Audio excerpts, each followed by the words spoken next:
Background images can be big, bulky files that slow your website down, and that's not what we want. So in this tutorial, I'm going to teach you how to use a seamless pattern to create a background in your Squarespace website.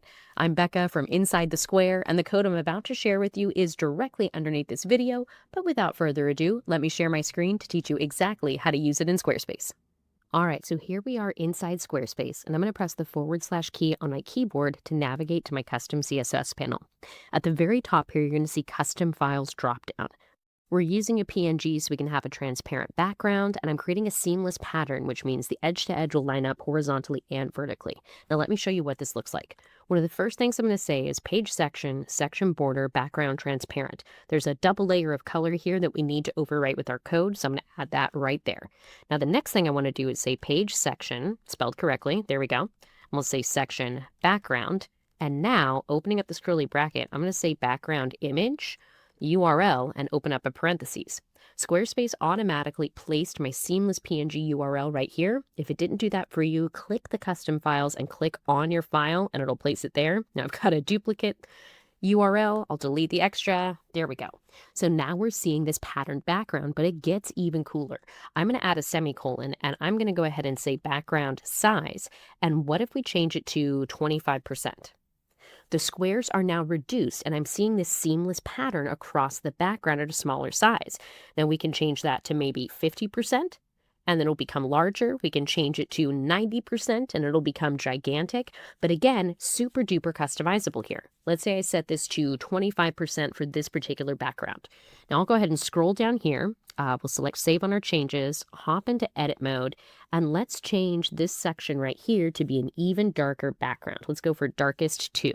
Now we're going to see the pattern here as well. This pattern is showing up everywhere in every page section across my site. But what if I want this section to actually have it be much larger? I'm going to click on a Chrome extension called the Squarespace ID Finder. It's a free Chrome extension from Will Myers. I'll link to it underneath this video. This lets me quickly grab the section ID. Now I'll turn that off and I'll enter a new line of code in my custom CSS where I paste the section ID. But then I'm going to say page section background like this. And notice I'm getting a syntax error because I'm not done typing yet, so that's okay.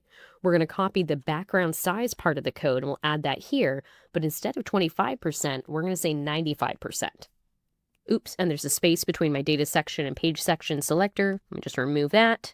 There we go. Now we've said 95%. So the top section is getting the smaller pattern. This other section is getting a much larger pattern. Isn't that awesome? We can get really creative here. Now I do want to mention my footer is also getting this change, and I don't want this to happen on the footer. So I'm going to say footer sections, page section, section, background, a lot of sections here. We'll open up a curly bracket and we'll say background image, none, exclamation point, important. And now it'll disappear from the footer. It'll be large in this specific section that we isolated right here where we changed the background size to 95%.